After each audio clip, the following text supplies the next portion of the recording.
मेरे प्रिय विद्यार्थियों, आज इस वीडियो को बनाने का उद्देश्य रहा है कि इस लॉकडाउन के संबंध में आप सबकी पढ़ाई प्रभावित है, लेकिन इसमें हम लोग कैसे अपने समय का सदुपयोग करके अपने लिए हम लोग बेहतर तरीके से कार्य कर सकते हैं।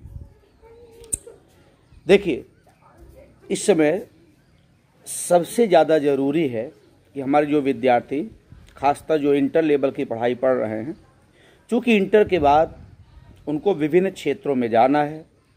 जब एक विद्यार्थी इंटर की पढ़ाई पूरी कर लेता है, इंटर की परीक्षा को पास कर लेता है, तो उसके सामने तमाम सारे विकल्प होते हैं, एकेडमिक विकल्प होते हैं कि अब हमें किस क्षेत्र में जाना है।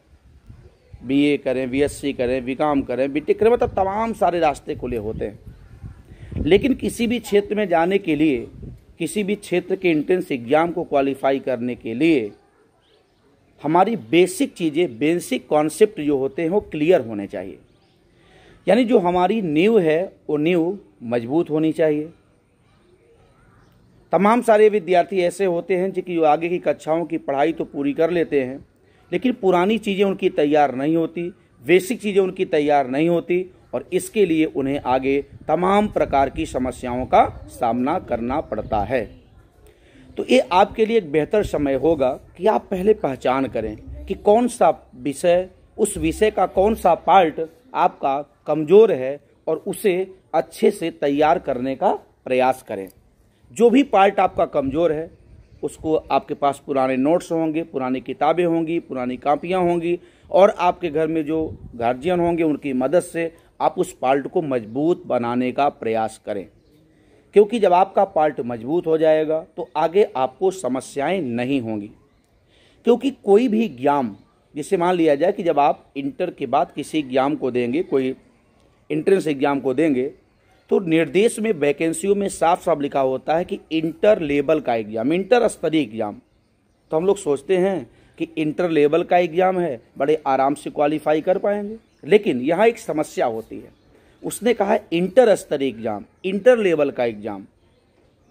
तो क्या हमारा लेवल इंटर के लेवल का है? भले हम इंटरमीडिएट की पढ़ाई को पूरी कर चुके हैं, लेकिन क्या हमारा जो लेवल है वो इंटरमीडिएट के स्तर का है?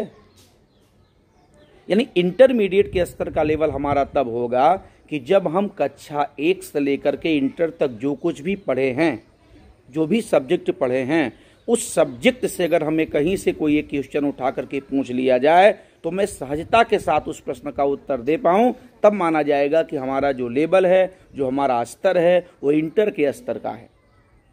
अब हम इंटर के स्तर के लायक हो पाए। तो इसमें तमाम सारी कमियां होती हैं। हम लोग पुरानी कक्षाओं की चीज़ों को भूल जाते हैं और आगे चूँकि गणनाओं में उनका प्रयोग होता है, तो ये बहुत एक सुनहरा मौका है। अभी हम लोग बिल्कुल बहुत ज़्यादा हम लोगों के पास समय है।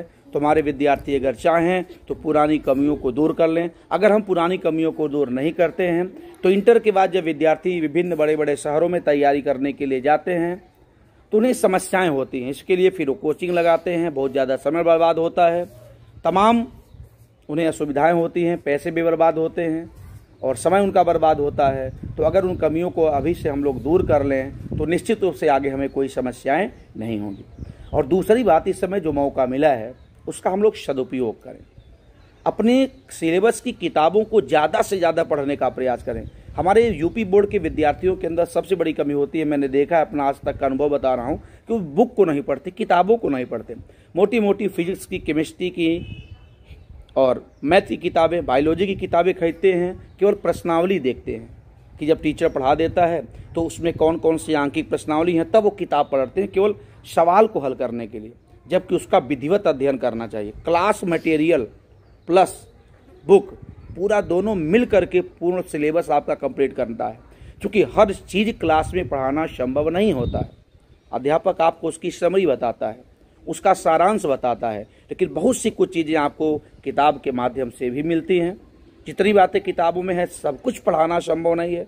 हाँ, आपको उसका जो एक बेस तैयार करवा दिया जाता है, मेन मोटी मोटी चीज़ें आपको एक समझ विकसित कर दी जाती हैं कि अगर अब आप बुक को पढ़ें तो चीज़ें आपको बढ़िया ढंग से क्लियर हो पाएंगी। तो जो पूरी किताबें हैं उस किताब को आप अच्छे ढंग से पढ़ने का प्रयास करिए, जिससे फिर आपको किसी भी प्रकार की कोई समस्या ना हो, कोई असुविधा आपको ना हो।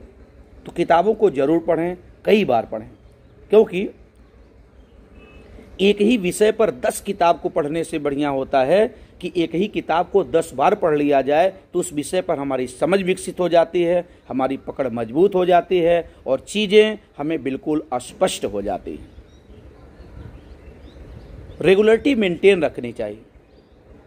कम पढ़ें, थोड़ा थोड़ा पढ़ें, लेकिन डेली पढ़ें। बहुत ज़्यादा पढ़ने की आवश्यकता नहीं है। मैं 18 घंटे पढ़ता हूँ, 22 घंटे पढ़ता हूँ, ऐसा कहना बेईमानी है ना, क्योंकि जो गुणात्मक पढ़ाई होती है वो मात्रात्मक पढ़ाई से कहीं ज़्यादा बेहतर होती है। 2 प्रकार की पढ़ाई होती है, क्वांटिटी एंड क्वालिटी ना। तो मात्रात्मक और गुणात्मक। मात्रात्मक का मतलब हुआ कि मात्रा में हमने बहुत ज़्यादा पढ़ लिया, हमने कहा कि आज मैंने 10 घंटे पढ़ाई किया, लेकिन अब अगला व्यक्ति आकर के पूछे कि 10 घंटे में आपने तैयार क्या किया, उसका आउटपुट क्या निकला।